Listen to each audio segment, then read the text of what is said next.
पाठशाला। मैं हूं आपका एजुकेटर रंजीत कुमार और आज हम पढ़ेंगे ग्लाइकोलाइसिस। और ग्लाइकोलाइसिस एक ऐसा टॉपिक है जहां पे बच्चे को बहुत सारा प्रॉब्लम आता है, ठीक है। और ये बेसिकली हर जगह से क्वेश्चन पूछा जाता है।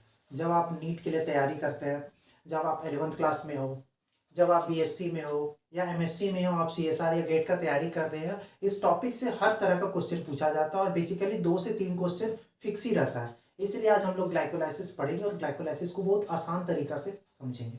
चलिए हम लोग आज स्टार्ट करते हैं ग्लाइकोलाइसिस। और ग्लाइकोलाइसिस क्या है, ये आया कहाँ से वर्ड, और इसमें हम लोग पढ़ेंगे क्या, पढ़ना क्यों जरूरी है, ठीक है, ये वर्ड का मतलब क्यों होता है, जाएगा आपको सबका आंसर मिलेगा कि ये होता क्या है, क्यों पढ़ते हैं, ठीक है। तो हम लोग स्टार्ट करते हैं ग्लाइकोलाइसिस।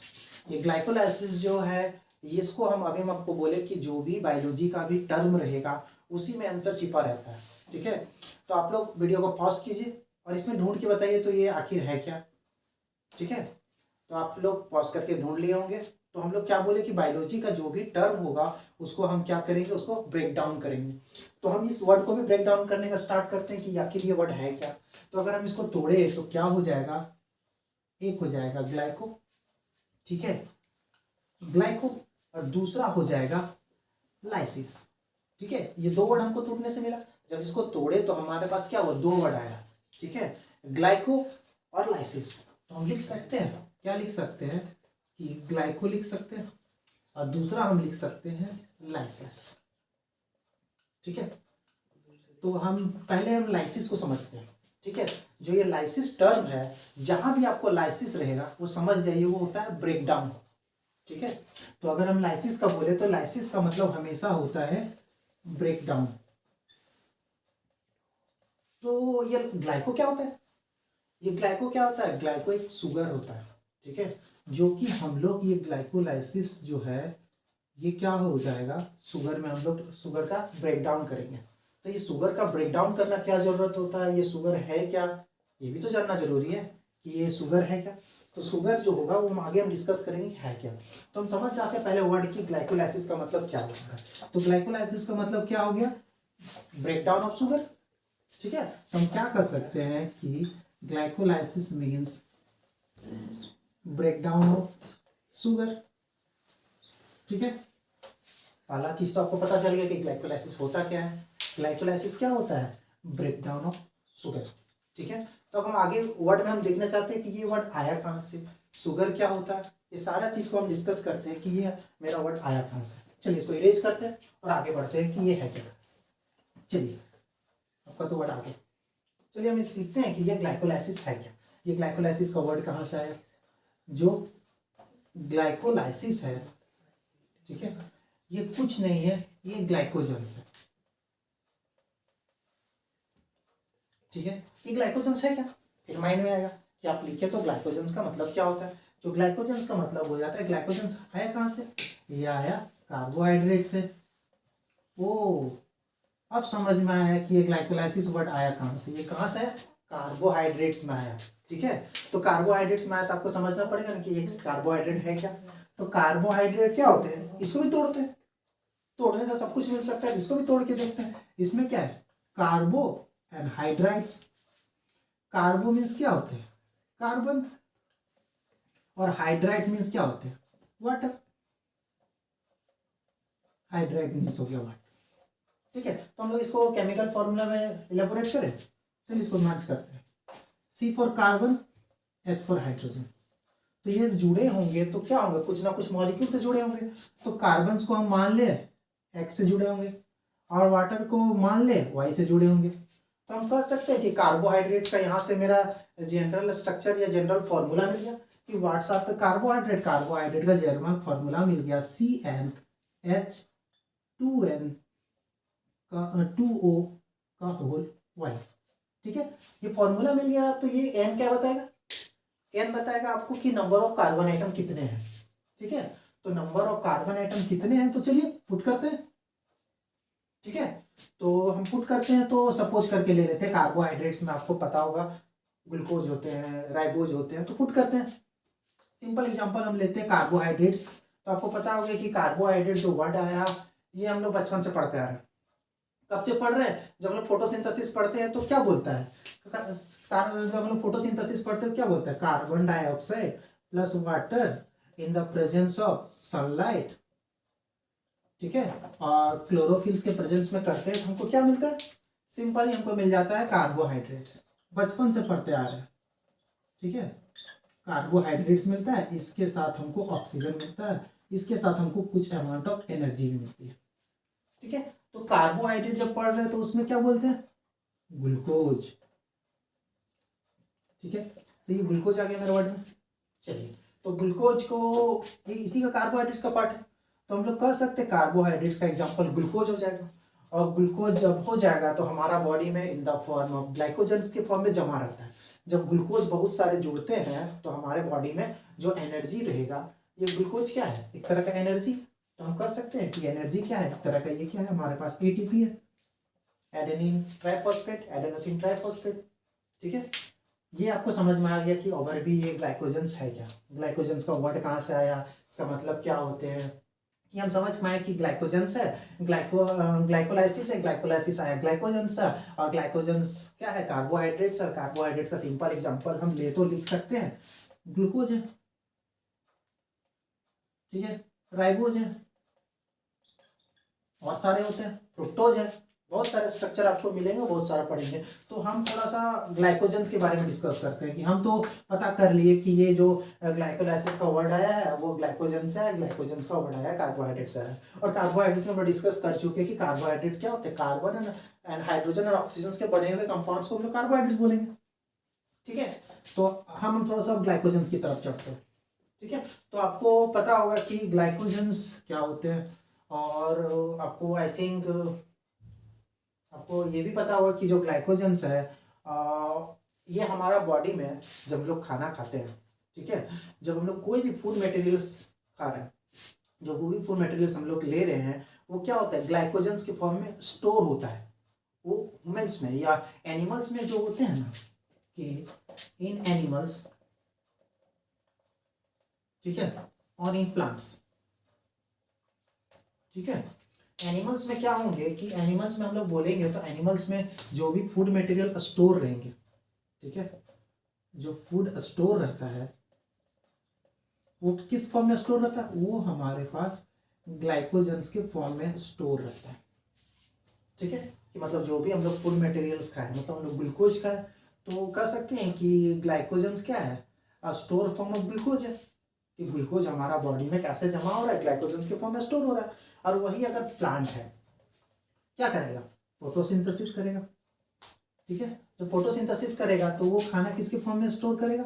वो हमारे बॉडी में स्टार्च के फॉर्म में स्टोर करेगा, ठीक है।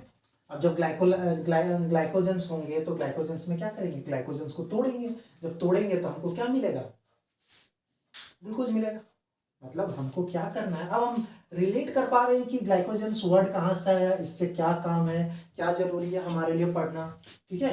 तो हम कह सकते हैं कि जो वर्ड ग्लाइकोलाइसिस है, ग्लाइकोजेंस है, या ग्लाइकोजेंस क्या है? कार्बोहाइड्रेट्स है, ठीक है। और ग्लाइकोजेंस भी हम लोग पता कर पाए कि ग्लाइकोजेंस है क्या, ठीक है। तो ग्लाइकोजेंस देखिए कि जो हम लोग खाना खाते हैं वो हमारे बॉडी में ग्लाइकोजेंस के फॉर्म में स्टोर होता है, ठीक है। सिंपली ग्लूकोज होता है, ग्लूकोज क्या होते जाते हैं? जमा होते जाते हैं। ये ग्लूकोज है, ये ग्लूकोज है, तो धीरे धीरे ये ग्लूकोज जमा होते जाएंगे तो हमारे बॉडी में ग्लाइकोजेंस के फॉर्म में स्टोर करेंगे। मतलब हमारा जो खाना है, जैसे हम लोग अगर बोले कि ग्लाइकोजेंस के फॉर्म में स्टोर होते जाएंगे, तो ग्लाइकोजेंस क्या हो सकता है? ये तरह का एटीपी हो सकता है, एक तरह का एनर्जी हो सकता है, तो हमारा बॉडी में जमा होते जाते हैं in the form of fats.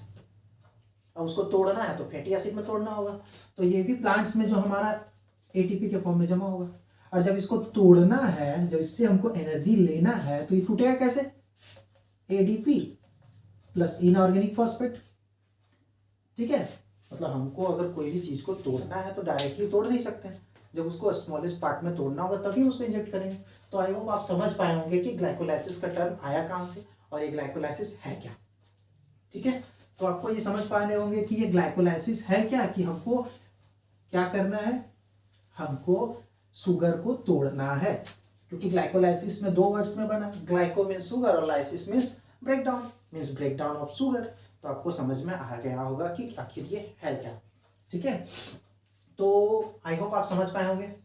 कि हम लोग अपने ग्लाइकोलाइसिस क्या हो गया कि ग्लाइकोलाइसिस जो है इसका बहुत सारा नाम है, अब अलग अलग बुक में अलग अलग नाम से जानेंगे। तो ग्लाइकोलाइसिस को कभी कभी ईएमपी पाथवे भी बोलते हैं, ठीक है। क्यों ईएमपी पाथवे बोलते हैं? क्योंकि इसने जो खोजा था ग्लाइकोलाइसिस का टर्म जो दिया, इसने एक साइंटिस्ट दिया, वो अपने नाम पे इसका पाथवे रख दिया, जिसको बोलते हैं एम्बिडेंट मेयरहोफ पैरेंट्स पाथवे, ठीक है। ये एक और नाम इसका कभी कभी देखने को मिलता है कि हम इसको बोलते हैं साइटोसोलिक पाथवे, साइटोसोलिक पाथवे। चलिए, साइटोसोलिक तो आ गया। तो साइटोसोलिक का मतलब क्या होगा कि साइटोसोलिक पाथवे, तो साइटोसोलिक है क्या? जो साइटोसोलिक का पाथवे क्या होते हैं, ये पाथवे साइटोप्लाज्म में होते हैं, ठीक है। ठीक है, आप समझ पाए कि ये पाथवे जो होता है साइटोप्लाज्म में होता है, इसलिए इसका नाम हो गया साइटोसोलिक पाथवे। इसमें जिसमें खोजा था एम्बिडेंट मेयरहोफ ने, इसलिए इसका नाम अपने नाम पे रख लिए। तो हमको यहाँ से 2-3 वर्ड मिल चुका है कि ग्लाइकोलाइसिस के बारे में, ठीक है। ग्लाइकोलाइसिस के बारे में हमको मिल चुका है कि ये कहाँ होते हैं, सॉरी, ये ग्लाइकोलाइसिस कहाँ होते हैं, लोकेटेड कहाँ होते हैं, साइटोप्लाज्म। एक वर्ड तो हमको मिल चुका है। और दूसरा चीज वर्ड मिल चुका है कि ग्लाइकोलाइसिस क्या है, there is a breakdown of sugar. आप तो बोल दिए कि ब्रेकडाउन हो रहा है, तो ये ग्लाइकोलाइसिस में ब्रेकडाउन होना क्यों जरूरी है और पढ़ना क्यों जरूरी है, ये भी तो बात हो गया। तो हम इसको पढ़ते हैं कि आखिर ये ब्रेकडाउन में होता क्या है, कि ब्रेकडाउन करना क्यों जरूरी है। कि ग्लाइकोलाइसिस है, there is a breakdown of sugar molecules होता है, तो ग्लाइकोलाइसिस को हमको क्या करना होगा, ब्रेकडाउन करना होगा। तो ब्रेकडाउन करना होगा, तो जब ये कोई भी पाथवे है, तो पाथवे 2 तरह से होता है। कोई भी वर्ड आता है तो पाथवे जो होते हैं ना, इसको हम बोल सकते हैं कि पाथवे जो मेटाबॉलिक पाथवे होते हैं, मेटाबॉलिक पाथवे जो है 2 तरह का उससे होता है। एक होता है कैटाबॉलिक, ठीक है, एक होते हैं एनाबॉलिक। जो पाथवे होते हैं ये 2 तरह से होते हैं, आइदर वो कैटाबॉलिक पाथवे होते हैं या एनाबॉलिक पाथवे होते हैं। तो मतलब अब दोनों वर्ड को समझते हैं, जो वर्ड आ गया तो क्यों पढ़ना जरूरी है, हम रिलेट करेंगे ग्लाइकोलाइसिस से, इसलिए हम इसको पढ़ रहे हैं, ठीक है। जो एनाबॉलिक पाथवे होते हैं इसको बोलते हैं फॉर्मेशन, और बोल सकते हैं सिंथेसिस, ठीक है। मतलब बनाने वाले प्रोसेस को बोलते हैं there is a formation. Formation मतलब बनना, जब कोई भी चीज बनता है तो उसको हम लोग एनाबॉलिक पाथवे बोलते हैं, ठीक है। अब कैटाबॉलिक पाथवे में क्या होता है, ब्रेकडाउन होता है, ब्रेकडाउन। और लाइसिस अभी पढ़े, लाइसिस कभी कभी क्वेश्चन पूछ देता है कि ये ग्लाइकोलाइसिस है क्या, कैटाबॉलिक पाथवे तो एनाबॉलिक पाथवे। तो हम लोग ऊपर ही बताए थे कि ग्लाइकोलाइसिस क्या है, ग्लाइकोलाइसिस क्या है, ब्रेकडाउन है। जब ये ब्रेकडाउन है तो किसमें हो रहा है, कैटाबॉलिक पाथवे। तो हमसे एक और आंसर मिल गया कि it is a catabolic pathway, glycolysis is a catabolic pathway. जितना वर्ड हम लिख रहे हैं हर एक क्वेश्चन मिलते जाएगा, हर एक क्वेश्चन नीट में पूछा जाएगा। अगर सिंपल क्वेश्चन अगर पूछता है तो पूछ सकता है कि ग्लाइकोलाइसिस कहाँ होता है, तो आप बोल सकते हैं ग्लाइकोलाइसिस साइटोप्लाज्म में होता है, ठीक है। फिर बोलेगा कि ये ग्लाइकोलाइसिस क्या है, कैटाबॉलिक पाथवे कि एनाबॉलिक पाथवे, तो बोल सकते हैं ग्लाइकोलाइसिस एक कैटाबॉलिक पाथवे, ठीक है। अब जो ये लाइसिस है, ये हम लोग जो ग्लाइकोलाइसिस है ये पढ़ना क्यों जरूरी है। अब तो समझ गए हैं कि वर्ड को हम लोग खोज के समझ गए कि ग्लाइकोलाइसिस है क्या, ग्लाइकोलाइसिस कहाँ से आया, इसको किसने दिया, ठीक है। तो अब हम लोग को देखना है कि ये कहाँ पाया जाता है, वो भी देख लिए। अब हम लोग का है मेन चीज की ग्लाइकोलाइसिस पढ़ना क्यों जरूरी है। चलिए, अब हम बोले थे ना कि ये ग्लाइकोलाइसिस पढ़ना क्यों जरूरी है, चलिए देखते हैं कि पढ़ना क्यों जरूरी है। ये वर्ड आया तो हम तो ढूंढ लिए कहाँ से आया, ग्लूकोज मिलता है, क्या होता है।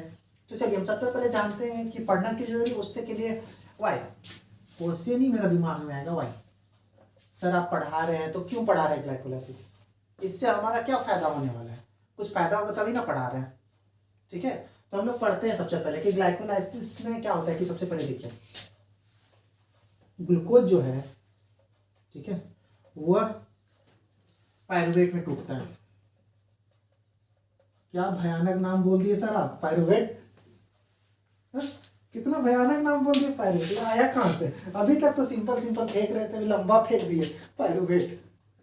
हाँ वर्ड है तो आएगा ही। चलिए ग्लाइकोलाइसिस जो है, जो ग्लूकोज है, ग्लूकोज क्या है, 6 कार्बन के रिंग होते हैं।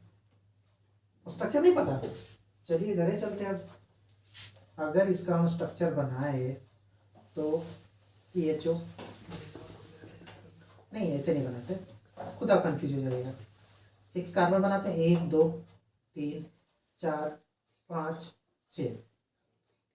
चलिए आपको माइंड में ये रखना है कि ऑक्टेट को पूरा करना है। चलिए तो यहाँ पे पहला में आप CHO लिख दीजिए और दूसरा में आप लिख दीजिए CH2OH रख दीजिए। यहाँ पे OH रखिए और यहाँ पे OH रखिए, और बाकी जगह OH रख दीजिए, OH रख दीजिए, यहाँ H रख दीजिए, H रख दीजिए, H रख दीजिए और ये H रख दीजिए।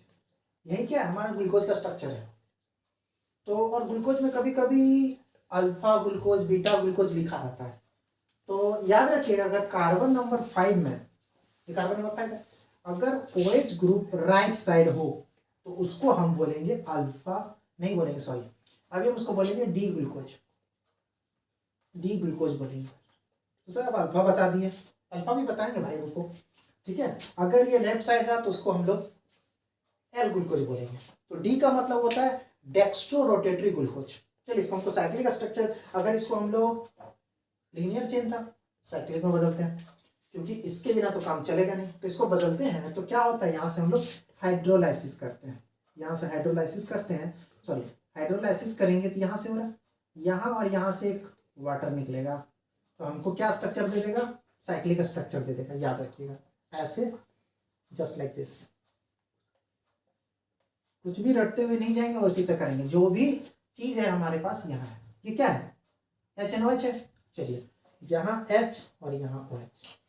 चलिए यहाँ पे क्या हो रहे हैं, यह सारा चीज को हमको राइट साइड में लिखना, तो राइट साइड में लिखेंगे। OH है तो यहाँ पे दूसरा नंबर में H है, तो यहाँ OH हो जाएगा, यहाँ H हो जाएगा, यहाँ OH हो जाएगा, यहाँ OH हो जाएगा, यहाँ H हो जाएगा, यहाँ H हो जाएगा, यहाँ H हो जाएगा, लास्ट में CH2OH है तो CH2OH हो जाएगा।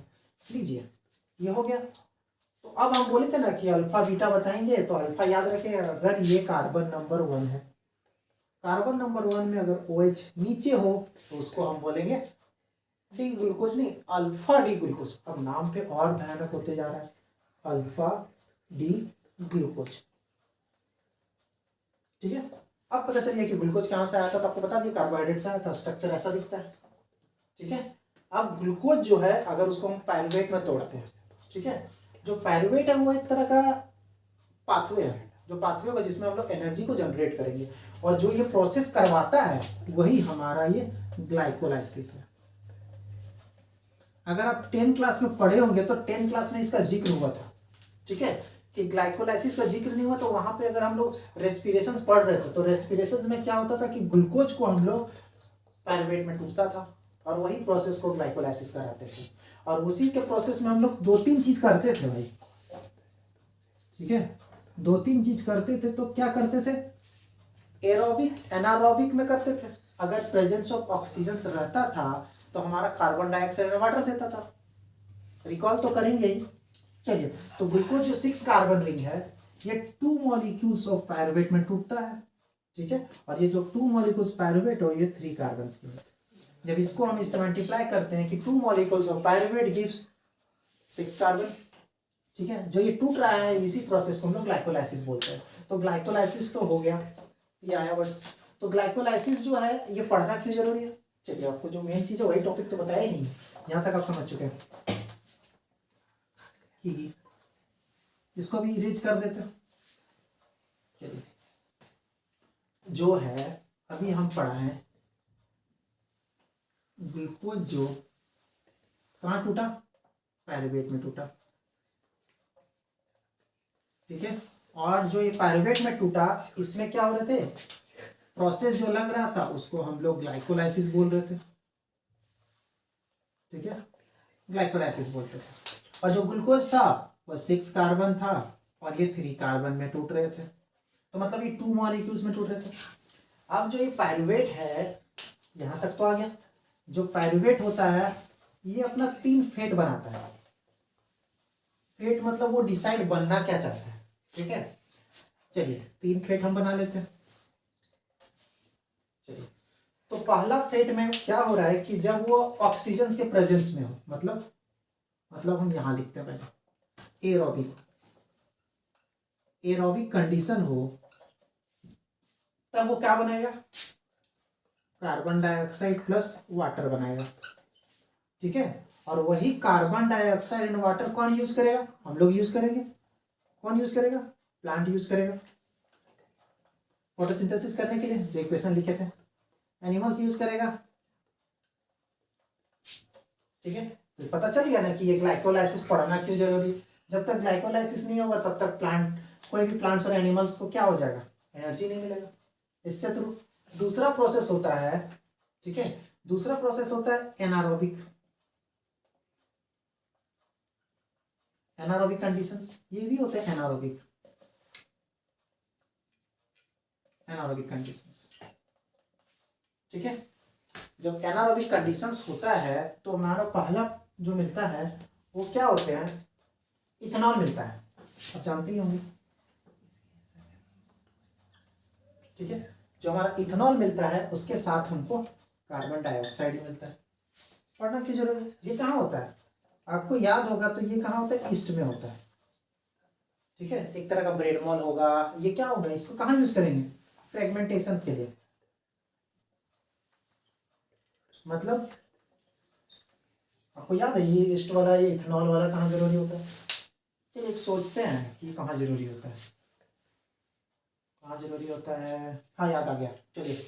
ये जब एक मम्मी को कभी इडली बनाते हुए देखे हैं, ठीक है।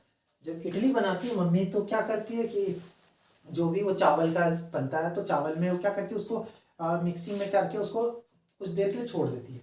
उससे क्या होता है, उससे एनारोबिक कंडीशन जनरेट होता है। मतलब वो क्या होता है ना, जो भी वो बनाती है वो खट्टा हो जाता है, खट्टा हो जाती है मतलब इथेनॉल में कन्वर्ट हो जाती है, ठीक है। तो मतलब वो एनारोबिक कंडीशन है। तो देख सकते हैं उसी तरह जो भी मशरूम होगा, ब्रेड मॉल होंगे, वो एनारोबिक कंडीशन यूज करता है एनर्जी ऑब्टेन करने के लिए, ठीक है। दूसरा एनारोबिक कंडीशंस में हम लोग देखते हैं क्या होते हैं, लैक्टोज बनता है, ठीक है।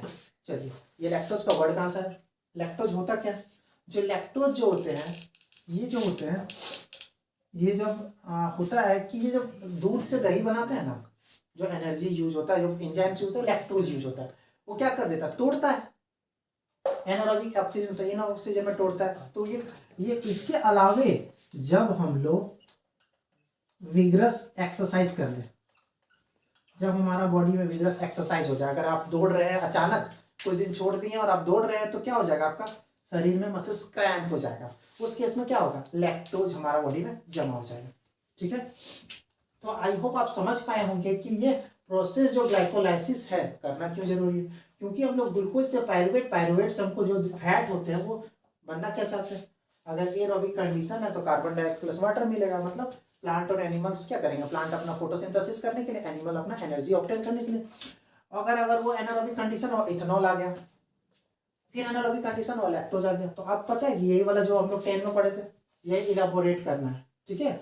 और जो ये यहाँ से यहाँ तक प्रोसेस जो होते हैं ना, यही प्रोसेस को हमको पहले पढ़ना है, ठीक है। और यही प्रोसेस जो होते हैं ये टोटल 10 स्टेप का प्रोसेस रहता है,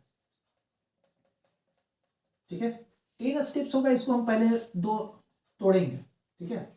जो 10 स्टेप होगा उसको हम पहले स्टार्ट करेंगे 5 का हम तोड़ेंगे, ठीक है।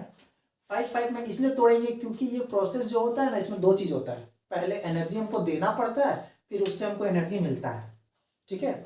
जो एनर्जी देना पड़ता है और जो एनर्जी मिलता है, तो हम लोग सबसे पहले उसी को देखेंगे, ठीक है। उससे पहले हम लोग क्या करेंगे, कुछ एंजाइम जरूरी होता है। बिना एंजाइम्स का कोई भी प्रोसेस नहीं हो पाएगा। तो सबसे पहले कुछ कुछ इंपॉर्टेंट एंजाइम्स के बारे में पढ़ते हैं, जो एंजाइम्स हमारे लिए बहुत जरूरी है, जो इसको तोड़ने में मदद करता है। ठीक है, चलिए हम बोले ना कि कुछ कुछ एंजाइम्स यूज होगा, वो एंजाइम्स को पढ़ेंगे तब क्या हो जाएगा, कोई भी ग्लाइकोलाइसिस का पाथवे और आसानी से हमको समझ में आएगा। क्योंकि बीच में अगर हम पढ़ेंगे तो अचानक अगर हम ये ग्लाइकोलाइसिस को स्टार्ट कर देते और आप 5 मिनट में 10 मिनट में पढ़ा के समझा देते तो ऑब्वियसली आपको समझ में नहीं आता कि ये ग्लाइकोलाइसिस क्या है, क्या कहाँ से आया, क्यों पढ़ना जरूरी है, इसमें होता क्या है। ये सारा प्रोसेस स्लो प्रोसेस होता है ना, कि इससे हमको पढ़ना पड़ता है कि क्या होता है। तो हम लोग क्या करते हैं, सबसे पहले एंजाइम्स के बारे में पढ़ते हैं। आप लोग एंजाइम्स पढ़ चुके होंगे तो आप ये थोड़ा पार्ट को आप थोड़ा स्किप करके आगे जा सकते हैं। अगर जो एंजाइम्स नहीं पढ़ा है बायोमोलिक्यूल्स का, तो उसको थोड़ा सा रुक के आप समझना चाहिए। अगर आपको पढ़ लिया है तो आप वीडियो को 2K में और 2K स्पीड में आप करके जस्ट रिवाइज कर लीजिए। ठीक है, तो मेरे पास पहला जो एंजाइम्स होते हैं लिख लेते हैं। Some important term, some important term, ठीक है, टर्म यूज्ड इन ग्लाइकोलाइसिस। जब ग्लाइकोलाइसिस को हम पढ़ेंगे उसमें कुछ कुछ इंपॉर्टेंट टर्म्स आएंगे एंजाइम्स के। ठीक है, कुछ इंपॉर्टेंट टर्म हमको मिलेंगे एंजाइम्स के। पहला जो इंपॉर्टेंट टर्म्स मिलेगा वो हमारा एंजाइम्स पहला होते हैं काइनेज। ठीक है, पहला जो एंजाइम्स है वो काइनेज है। वो जो एंजाइम्स काइनेज है वो क्या करेगा, एडिशन करेगा। किसका करेगा, addition of phosphate, addition of phosphate group. ठीक है, एडिशन ऑफ फॉस्फेट ग्रुप को ऐड करेगा। ठीक है, किसमें, in any molecules, any molecules. मतलब अगर हम लोग ग्लाइकोलाइसिस पढ़ेंगे तो उसमें ग्लूकोज में ऐड करेगा, लेकिन हम ऐसे लिख सकते हैं कि काइनेज जो होगा वो ऐड करेगा कोई भी मॉलिक्यूल्स को। ठीक है, फॉस्फेट को। तो हम एग्जांपल के तौर पे अगर समझे तो लिखे ग्लूकोज है, और अगर हम इसमें काइनेज एंजाइम्स यूज कर दे तो वो क्या बना देगा, ऐड करना है फॉस्फेट तो बना देगा ग्लूकोज 6 फॉस्फेट। ठीक है, मतलब addition of glucose in the glucose, addition of phosphate in glucose को हम लोग एंजाइम्स को बोलेंगे काइनेज। ये वर्ड यही आएगा हमारा पहला स्टेप में। ठीक है, दूसरा हमारा एंजाइम्स है वो है म्यूटेज।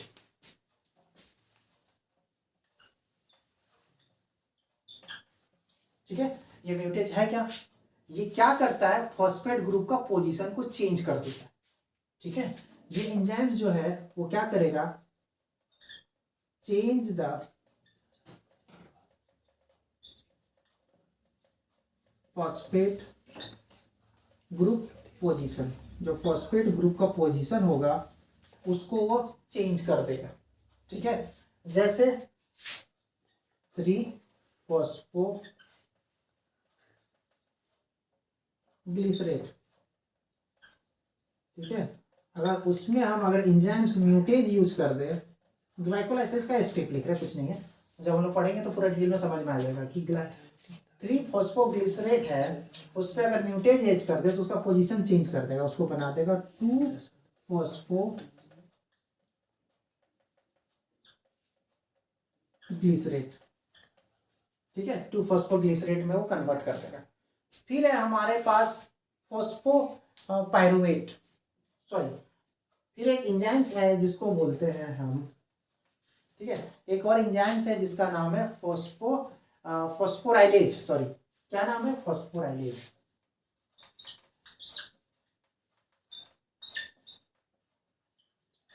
ठीक है, ये फॉस्फोराइलेज क्या करेगा, रिमूव कर देगा फॉस्फेट ग्रुप का। ठीक है, देख रहे कितना फॉस्फेट ग्रुप का जरूरत है, एक बार ऐड किए, पोजीशन चेंज किए, चलिए हटा देते हैं, रिमूवल ऑफ फॉस्फेट ग्रुप। क्या कर रहे हैं हम लोग, फॉस्फेट ग्रुप को रिमूव कर रहे हैं। ठीक है, जैसे लिख सकते हैं ग्लूकोज, यहां लिखे थे ना, ग्लूकोज 6 फॉस्फेट।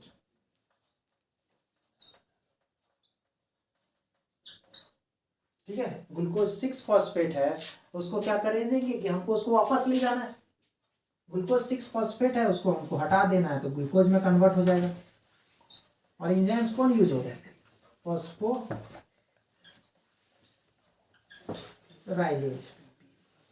चलिए, फॉस्फोराइलेज होता है। हमने अभी तक 3 एंजाइम्स पढ़ लिया है, एक और एंजाइम्स हम बताएंगे।